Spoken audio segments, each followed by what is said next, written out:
Oi pessoal, tudo bem? Essa é a penúltima aula da disciplina.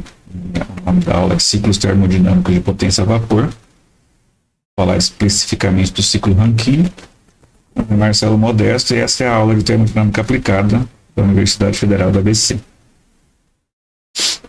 Então nessa aula a gente vai ver primeiro a definição do que são os ciclos Rankine, como é que é desenhado o diagrama TS, né, temperatura e entropia, para esse ciclo Rankine, como que são escritos os balanços de massa e energia do ciclo Rankine, de modo a determinar a eficiência térmica do ciclo e a potência gerada, quais são os principais parâmetros de operação, como é que eles influenciam a eficiência e a potência gerada, a variante do ciclo Rankine chamada ciclo com aquecimento, e a outra variante do ciclo Rankine chamada ciclo Rankine regenerativo.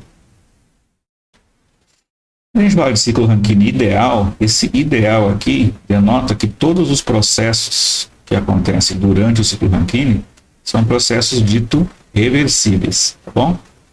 Então o ciclo Rankine começa num equipamento chamado gerador de vapor. Esse cara, ele produz vapor superaquecido a uma temperatura e pressão máxima no ciclo, geralmente em torno de 10 megapascal de pressão, na temperatura 450 até 500 graus Celsius. Esse vapor, a pressão e temperatura alta, ele passa por uma turbina a vapor, saindo no ponto 2 e produzindo uma potência chamada WT, potência da turbina. A turbina, ela diminui a pressão entre o estado 1 e o estado 2. Ao diminuir a pressão, diminui também a temperatura. A variação de temperatura que resulta numa variação de entalpia é responsável pela produção da potência WT.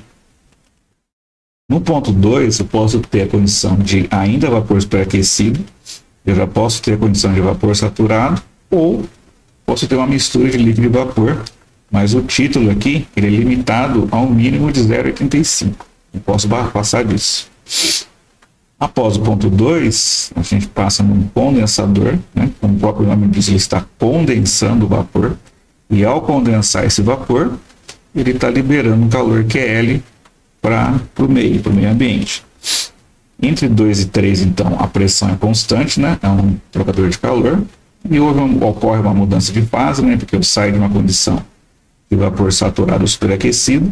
No final, aqui no ponto 3, eu tenho líquido saturado, né? Como o nome diz, condensador, ele está condensando o vapor, de modo que no ponto 3 aqui, eu tenho um ponto onde a pressão ela é mínima, né? E eu tenho a condição de líquido saturado. Ao mudar de fase de 2 para 3, eu libero o calor QL por meio. Para poder fechar o ciclo, eu preciso fazer o quê? Eu preciso voltar ao gerador de vapor e preciso aumentar a pressão de novo, para equiparar a pressão na entrada do gerador de vapor à saída dele. Então aqui eu vou colocar uma bomba, que ela vai comprimir esse líquido saturado até uma condição de líquido comprimido, e vou consumir uma potência WB. Para que esse ciclo funcione, eu preciso que esse gerador de vapor receba um calor QH e uma fonte de calor a alta temperatura. Aqui no gerador de vapor a gente tem pressão constante, né, entre 4,1, uma adição de calor. Essa adição de calor faz com que a temperatura do vapor seja máxima e ocorre uma mudança de fase também. Na entrada eu tenho líquido comprimido, na saída eu tenho vapor superaquecido. Dessa forma eu fecho um ciclo termodinâmico, né? Lembrando que um ciclo termodinâmico o vapor sai de um estado inicial, passa por diferentes estados, passando por diferentes processos e retorna à mesma condição que eu tinha no estado inicial. Então, se a gente olhar o ciclo Rankine, eu tenho uma adição de calor QH, uma rejeição de calor QL e uma produção de potência líquida, né? Que é a soma que eu tenho da potência produzida pela turbina e a potência consumida pela bomba. Como é que fica esse cara num diagrama TS? Eu fiz um desenho aqui embaixo, um esboço anterior, para a gente seguir os números, né, dos estados. Então, o diagrama TS, né, a gente traça aqui a curva de saturação do vapor. Lembrando que aqui do lado esquerdo eu tenho a região de líquido comprimido. Dentro da curva a região de saturação, onde eu tenho líquido mais vapor. Do lado direito eu tenho vapor superaquecido. A linha de saturação do lado esquerdo ela é uma linha de líquido saturado, o lado direito é uma linha de vapor saturado. Então, se eu partir do ponto 3, esqueci de falar, o ciclo ele opera em dois níveis de pressão.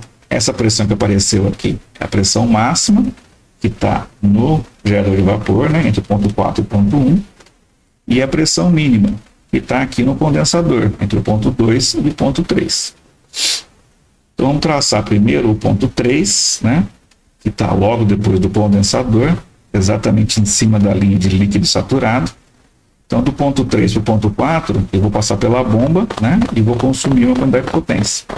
Ao passar pela bomba, eu estou aumentando a pressão, da pressão mínima até a pressão máxima. Lembrando que o ciclo é ideal, né, todos os processos são reversíveis. Então, se eu estou passando uma bomba, que é um equipamento adiabático, um processo adiabático irreversível, resulta num processo isentrópico. Então, entre o ponto 3 e o ponto 4, eu tenho um aumento da temperatura, um pequeno aumento da temperatura, e a entropia permanece constante. De 3 a 4, nós temos uma compressão adiabática, né, isentrópica.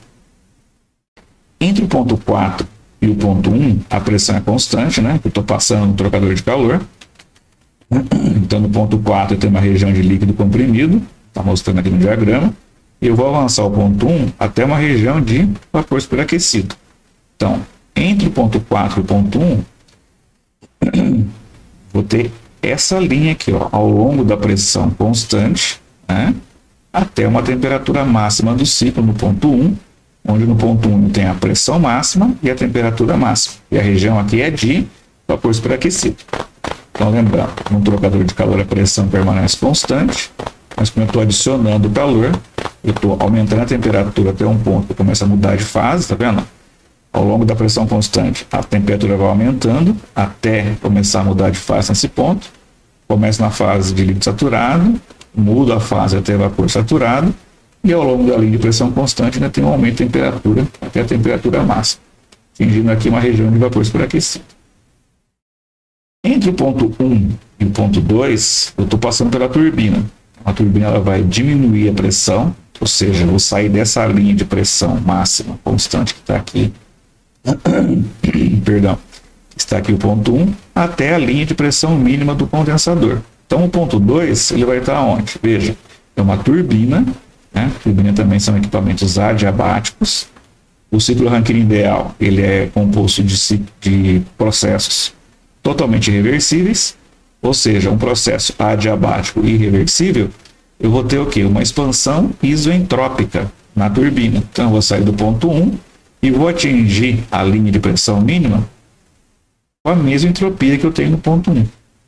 Parto do ponto 1 e atinjo o ponto 2 aqui, ó. Nesse caso, caiu dentro da região de saturação ainda, ó, mas um título bastante alto, ó, tá vendo? Então, eu saio de 1 para 2 e aqui eu estou produzindo a potência. De 1 para 2, a pressão cai, a temperatura também cai. Essa diferença de entalpia que eu tenho entre 1 e 2 me dá a potência produzida pela turbina.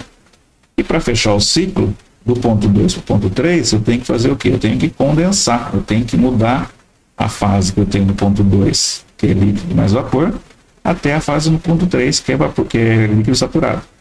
Então aqui eu sigo por esse caminho aqui, ó, até fechar o ciclo. Então eu saio de uma condição de líquido saturado, aumento a pressão até no ponto 4, uma região de líquido comprimido, adiciono calor entre 4 e 1, aumentando a temperatura e mudando da fase de líquido comprimido até vapor superaquecido. Entre o ponto 1 e o ponto 2 eu tenho a expansão isentrópica e adiabática na turbina, produzindo potência. E do ponto 2 ao ponto 3 eu tenho uma perda de calor, QL, para poder condensar esse vapor que eu tenho aqui no ponto 2 até o vapor saturado, perdão, até o líquido saturado no ponto 3. Isso aqui seria então o nosso diagrama TS para esse ciclo Rankine ideal. Lembrando que eu tenho essa relação para variação de entropia e calor para temperatura, isso aqui me diz mais ou menos o seguinte, ó, que esse diagrama TS, a área abaixo de uma função temperatura por entropia, e dá exatamente uma quantidade de calor. Então veja, entre o ponto 4 e o ponto 1, essa área que eu tenho aqui, abaixo da linha que está entre o ponto 4 e o ponto 1, até o valor mínimo de temperatura, essa área aqui representa o nosso calor QH, que foi adicionado no ciclo. Lembra que entre 4 e 1 eu tenho a caldeira, né, o gerador de vapor, onde o calor QH é adicionado. Então, graficamente, essa área que está aqui, achurada em vermelho, representa o meu QH dentro do meu ciclo. Por outro lado, essa área entre o ponto 3 e o ponto 2, nessa linha aqui, ó, entre o ponto 3 e o ponto 2, essa área que está achurada aqui embaixo, ó, representa o meu calor QL. Lembrando que no condensador entre 2 e 3 ocorre que uma mudança de fase da região de vapor mais líquido até no líquido saturado, perdendo uma quantidade de calor QL. O calor QL ele é representado aonde? Ele é representado aqui por essa área abaixo da linha 3, entre 3 e 2 no diagrama TS. E por fim, a garganta está ruim hoje. E por fim, a área interna que sobrou, ou seja, a diferença que eu tenho entre o meu QH, que era por essa área aqui embaixo, até a parte de baixo, perdão, e essa área aqui abaixo, que era o QL, o QH menos QL, me dá o W, ou seja, a potência líquida que o ciclo produziu ao receber aqui calor QH e jogar para o ambiente o calor QL. Então, dá para representar esses valores de QH, QL e W graficamente. Isso aqui é importante depois para a gente ver como que os parâmetros principais de operação do ciclo eles são representados graficamente no diagrama TS. Como é que a gente escreve os balanços de massa e energia para o ciclo Rankine ideal? Primeiro a gente escreve as equações de conservação de massa, né? Somatório da vazão máxima de entrada menos de saída é igual à variação da massa no interior do volume do controle em relação ao tempo. E a equação de conservação de energia, né? Calor menos calor menos a potência, mais a somatória da vazão máxima de entrada, vezes esses termos de energia aqui, que é a entalpia, energia cinética e a potencial, menos o termo de saída da vazão máxima com os mesmos termos de energia. Esse balanço total de energia aqui, devido ao calor, potência e as vazões de entrada e saída, ele é igual à variação total de energia no volume de controle em relação ao tempo. Que hipótese que a gente usa aqui, geral, para todos os equipamentos? Primeiro, todo mundo opera em regime permanente, ou seja, esse termo aqui da derivada da energia em relação ao tempo e a derivada da variação da massa em relação ao tempo, esses termos são nulos, né? O regime permanente não tem as variáveis que dependem do tempo, elas não têm variação. E também a gente arbitra que as variações de energia cinética e potencial, para esses casos, também são nulas. Então, os termos de velocidade de entrada e de saída são anulados, e os termos de altura de entrada e saída, também são anulados. De modo que a equação geral para o ciclo Rankine que vai servir para todos os equipamentos é quem? É a equação que correlaciona o calor trocado, menos a potência, mais a somatória da vazão máxima de entrada vezes a entalpia de entrada, menos a somatória da vazão máxima de saída vezes a entalpia de saída igual a zero. Aí, tem ainda mais duas hipóteses adicionais. Os trocadores de calor não produzem potência, então o W na equação dos trocadores de calor vai ser nulo, e as turbinas e bombas são adiabáticas, então o termo de calor vale zero. Assim eu posso escrever as equações de balanço de massa e energia do gerador de vapor. Então o gerador de vapor tem o calor QH, aqui é a massa, os termos de entrada no ponto 4, saída no ponto 1, né, igual a zero, e M4 menos M1, o balanço de massa para a caldeira. Para o condensador é similar, né, só que agora eu tenho QL, termo de entrada do ponto 2, termo de saída do ponto 3, a mesma coisa aqui para o balanço de massa. Para a turbina a vapor nós temos um termo de potência, né, potência da turbina mais o termo de entrada da vazão máxima vezes entalpia e o termo de saída da vazão máxima vezes entalpia. Entrada no ponto 1, saída no ponto 2 e a mesma coisa aqui para o balanço de massa. E por fim a bomba, né? Potência da bomba, M3 menos M4, 3 a entrada, 4 a saída, igual a zero. E a mesma coisa aqui embaixo para o termo da conservação de massa. Essas 4 equações, elas são satisfeitas de acordo com os termos, né, de acordo com as propriedades termodinâmicas que devem ser colocadas para poder caracterizar um ciclo Rankine ideal. Vocês vão ver depois nos exercícios. Com os balanços de massa e energia, eu consigo definir como é que é escrita a eficiência de um ciclo Rankine ideal, que seria aqui, né? O produto, eu vou chamar de W ponto, dividido por QH ponto, que é a quantidade de calor que foi adicionada ao ciclo. Ou seja, o meu produto dividido pelo meu insumo. Esse W aqui, faltou o ponto aqui, né? Esse W aqui é a soma da potência da turbina mais a potência da bomba. Por que eu botei mais aqui? Porque quando a gente faz as equações de balanço de energia, seguindo a convenção de sinais, a potência da turbina é sempre positiva e a potência da bomba é sempre negativa. Então, se eu seguir a convenção de sinais estabelecidas quando a gente fez para determinar, escrever as equações de conservação de energia, se eu tenho uma turbina, automaticamente a turbina produz potência, esse sinal aqui vai ser positivo. Se eu tenho uma bomba, se eu aplicar corretamente a equação de conservação de energia na bomba, bomba sendo um equipamento que consome potência, ela vai ter um sinal negativo.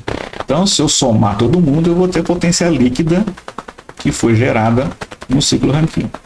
pH é a quantidade de calor, que em alguns casos aparece aqui, ó, que essa quantidade de calor ela pode ser escrita como uma vazão máxima de um combustível, pode ser carvão, pode ser gás natural, pode ser gasolina, pode ser diesel, pode ser bagaço de cana, pode ser vários combustíveis.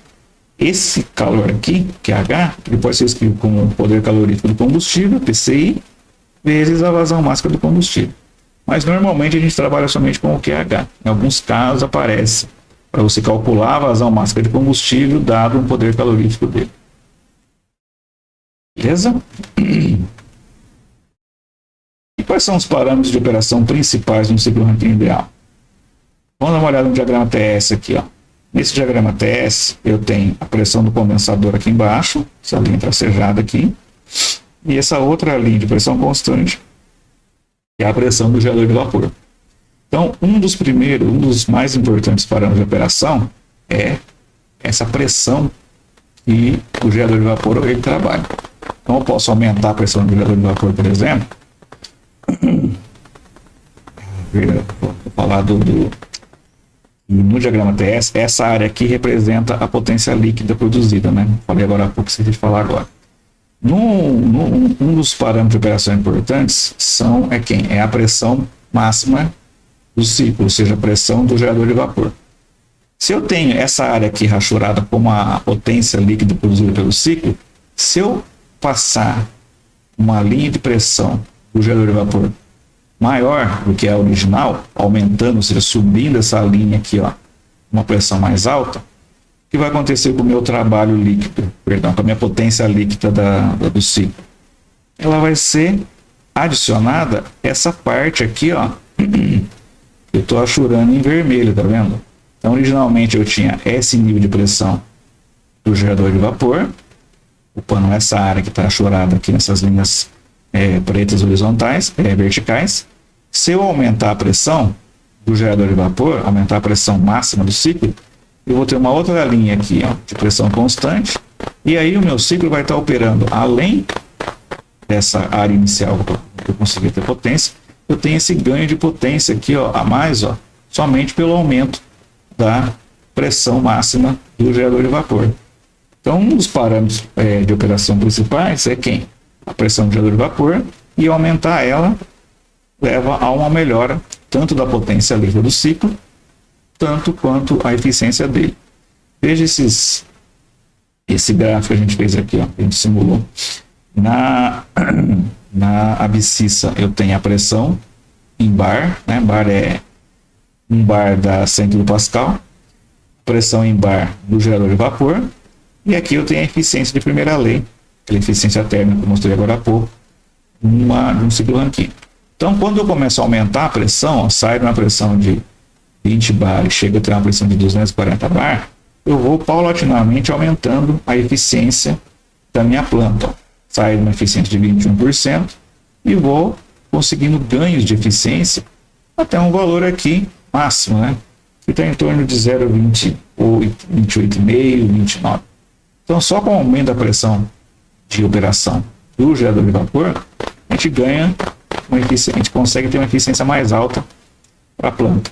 Perceba que é um ganho que vai chegar no ponto que eu vou ter um ganho máximo. Se eu continuar aumentando a pressão, eu começo a ter uma queda da eficiência do ciclo aqui, ó. Isso também aparece mais claramente aqui nesse gráfico que eu mostro o trabalho específico. Por que trabalho específico aqui em vez de potência? Porque eu fiz por quilograma de vapor que passa no ciclo, tá? Mas enfim, é a mesma coisa. Então, se você olhar a trabalho específico, a potência específica, ela começa a aumentar quando eu vou aumentando a pressão. Só que chega no nível de pressão máximo, ó, se eu aumentar a pressão, eu começo a cair o trabalho máximo, trabalho específico líquido do ciclo. Isso aqui é interessante porque são as características que o vapor d'água tem. Quando você vai aumentando muito a pressão dele, você vai no início ter um ganho de entalpia, né? Mas depois a entalpia começa a diminuir e a potência máxima do ciclo começa a cair. Então tem valores melhores ou piores para você melhorar a potência líquida produzida pelo ciclo de acordo com o nível de pressão que eu tenho no gerador de vapor. Outro cara que a gente pode mexer para poder melhorar a eficiência do ciclo, ou seja, ou aumentar a eficiência do ciclo ou aumentar a potência líquida gerada, seria, ao invés de mexer na pressão máxima do gerador de vapor, a gente pode mexer na pressão mínima que está no condensador. E no caso seria fazer o quê? Seria diminuir a pressão do condensador. Quando eu diminuo a pressão do condensador, meu ciclo, então, ao invés de expandir na turbina desse ponto de pressão máxima e temperatura máxima até a pressão mínima, onde aqui eu cairia nesse ponto, eu diminuo a temperatura ainda mais, né, com a pressão menor, e aí eu tenho a condensação até esse ponto aqui, né? Veja que tem diferença de temperatura aqui, tem uma diferença de temperatura entre a minha pressão original do condensador e essa pressão menor que eu estou atribuindo aqui, ó, eu tenho uma diferença de temperatura. Isso aqui vai dar o quê? Vai dar um ganho de potência líquida no ciclo, porque a minha entalpia de saída da turbina vai ser menor. Se a entalpia da turbina é menor, eu vou ter uma diferença de temperatura maior, aumentando a potência líquida do ciclo. Perceba que eu tenho somente um ganho pequeno no aumento do pH. Ou seja, quando eu for olhar o gráfico que eu fiz para simular a diminuição da pressão do condensador em relação à eficiência e à potência, eu tenho ganhos talvez até um pouco mais significativos proporcionalmente em relação a aumentar a pressão da caldeira. Veja aqui o que a gente fez aqui, ó.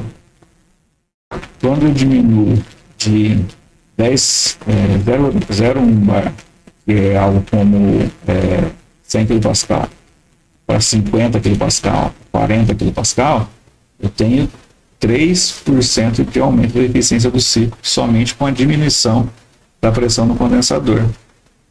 Mas vejam que a que a potência líquida, ela aumenta quase 10%.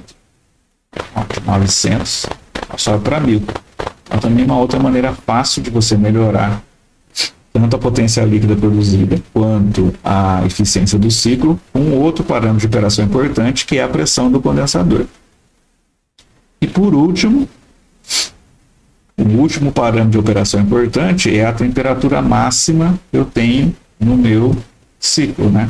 Temperatura aqui na saída da caldeira, que sai numa região de vapor superaquecido, e a gente pode tentar aumentar essa temperatura de modo a ganhar essa área aqui, ó, de trabalho de potência líquida a mais no meu ciclo. Eu vou ter um aumento também do QH, mas eu tenho um ganho da minha potência líquida produzida, porque eu vou estar numa temperatura mais alta e eu vou estar saindo também aqui numa região aqui, ó, de superaquecido. Então, aqui eu tenho um ganho de temperatura, de variação de temperatura, consequentemente um ganho na potência líquida produzida. Esse cara aqui seria aumentar quem? A temperatura no gerador de vapor. Olhando a simulação, ó, veja, se eu aumentar a temperatura de 400 graus para 600 graus, a temperatura máxima do vapor, a minha eficiência ganha quase 3%, e a minha potência, ó, ela tem um ganho bem mais significativo, quase 20, 22% de aumento da potência, somente pelo aumento da temperatura do vapor, temperatura máxima do vapor no ciclo Rankine. Esses são os três principais parâmetros de operação de um ciclo Rankine: pressão máxima do gerador de vapor, a pressão mínima do condensador e a temperatura máxima no gerador de vapor. Perdão. Para completar, duas variações do ciclo Rankine. Primeiro a gente chama de ciclo Rankine com reaquecimento. Se você olhar, a principal diferença está no uso de duas turbinas, não de uma única turbina. Então aqui no ponto 1 eu tenho uma temperatura máxima. Ao invés de expandir o vapor da temperatura, da pressão e temperatura máxima para a pressão mínima aqui no condensador diretamente, eu faço uma expansão intermediária até uma pressão intermediária entre a pressão máxima e a mínima. Só que ao deixar a primeira turbina, eu faço de novo um reaquecimento. Ó. Passo de novo pela caldeira e aumento a temperatura do vapor até a temperatura máxima antes de entrar na segunda turbina. Porém, a pressão aqui, ó, na saída da primeira turbina e a pressão na entrada da segunda turbina, a pressão permanece a mesma, mas eu tenho um aumento de temperatura e eu faço uma expansão no final até o ponto 2. Ciclos com reaquecimento, isso tem potência líquida mais elevada do que um ciclo Rankine normal. Porém, a eficiência não necessariamente ela é mais alta. Pode ter até eficiências menores do que um ciclo Rankine simples, um ciclo Rankine ideal, mas eu tenho um ganho de potência líquida produzida nesse mesmo ciclo aqui. A outra configuração é o ciclo Rankine regenerativo. Se você olhar, onde que está a diferença desse cara aqui? Nesse trocador de calor aqui, ó. O que ele faz? Analogamente o ciclo Rankine normal, então eu saio do gerador de vapor com uma pressão e potência alta, pressão e temperatura máxima, né? Eu expandiria até o ponto 2, né? Condensaria o vapor, passaria por uma bomba e voltaria para o gerador de vapor. Porém, ele usa uma extração de vapor aqui na turbina e faz essa extração aqui, ó, dá uma pré-aquecida na água que está voltando para a caldeira. Ela faz um pré-aquecimento, ou seja, a temperatura da água fica maior aqui. Como a temperatura da água é maior, eu estou diminuindo a necessidade de calor necessária para vaporizar esse vapor superaquecido aqui na saída do gerador de vapor. Se eu tenho um QH menor, eu vou ter uma eficiência maior. Porém, o que acontece? Quando eu extraio um pouco de vapor aqui, eu diminuo um pouco a potência que a turbina produz. Então, no final, o ciclo Rankine generativo ele pode ter uma eficiência maior, mas ele acaba produzindo um pouco menos de potência. Eficiência maior porque ele consome menos combustível. Então, é um ciclo mais flexível para você operar mais em cargas parciais, né? Quando você tem necessidade de não operar o ciclo totalmente em uma potência máxima, por exemplo. Então, a extração aqui ela é usada para pré-aquecer essa água.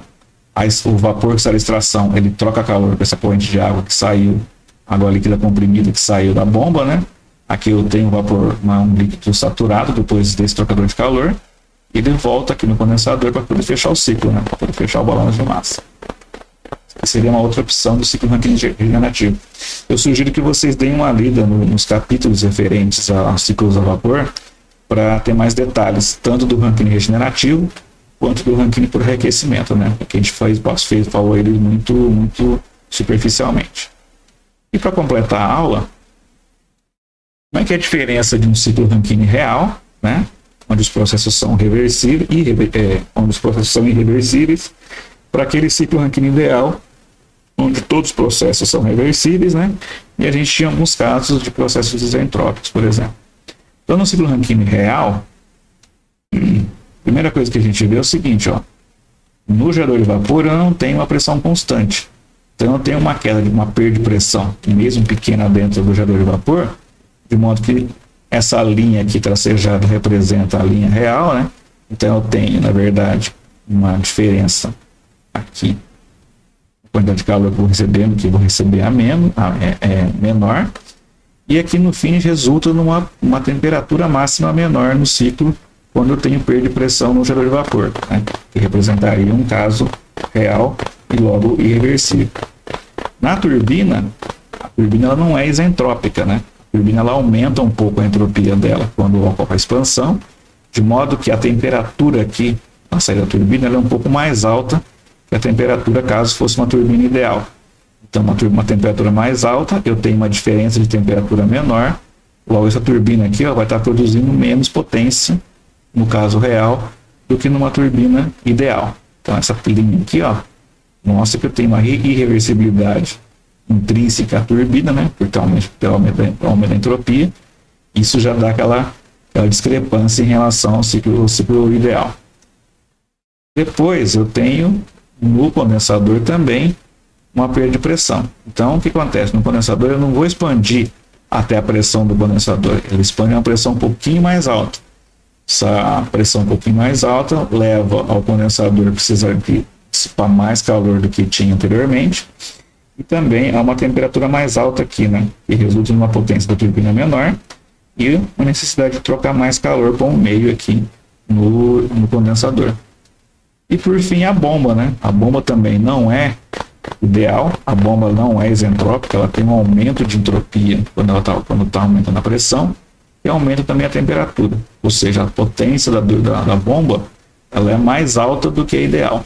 Então tudo isso aqui acaba mostrando que o afastamento, vamos dizer assim, de um ciclo Rankine real para um ciclo Rankine ideal. Beleza, gente? Sugiro fortemente que vocês deem uma lida com mais calma no capítulo do livro referente aos ciclos de potência a vapor, para ter um pouco mais de detalhes de tempo de operação cada um deles. E aí nos exercícios eu consegui fazer com bastante tranquilidade, eu imagino, né? Uma vez que já fizeram toda a parte anterior da disciplina, né? Aquela parte de a primeira lei da termodinâmica para volume de controle, e especialmente a parte de entropia, por causa dos processos isentrópicos, das eficiências isentrópicas das turbinas e das bombas, fica uma coisa bastante tranquila para trabalhar com os ciclos Rankine. Tá bom? Pessoal, se tiver alguma dúvida, alguma sugestão, vocês fiquem à vontade, podem comentar no vídeo. Sobrou alguma dúvida da aula, pode mandar e-mail depois, tá? E por hoje é só. Grande abraço, até mais.